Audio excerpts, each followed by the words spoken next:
Vitajte v budúcnosti riešení LED napájania. V typickej aplikácii jeden napájací zdroj ovláda jednu svetelnú jednotku, respektíve svetlo. Ak jeden z napájacích zdrojov zlyhá, príslušný svetelný box prestane fungovať.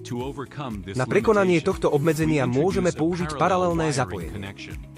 Pridaním paralelných vodičov, ktoré spájajú každý svetelný box s výstupmi viacerých napájacích zdrojov, je záťaž rovnomerne rozdelená medzi napájacie zdroje.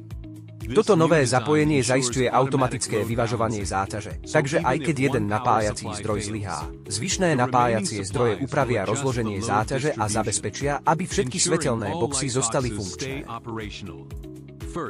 Najprv vypneme jeden napájací zdroj, aby sme simulovali poruchu.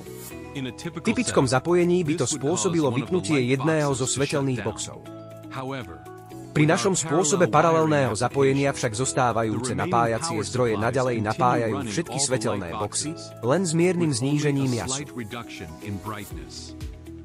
Teraz vypneme ďalší napájací zdroj a necháme funkčný iba jeden. Aj keď zostane v prevádzke iba jeden napájací zdroj, zostávajú všetky svetelné boxy funkčné, s ďalším znížením jasu, ale bez blikania alebo úplného vypnutia. Táto demonštrácia ukazuje, ako systém paralelného zapojenia s automatickým vyvažovaním zaisťuje spoľahlivosť a stabilitu aj v prípade poruchy jedného alebo viacerých napájacích zdrojov. Záťaž je automaticky rozložená a poskytuje konzistentný výkon bez prerušenia.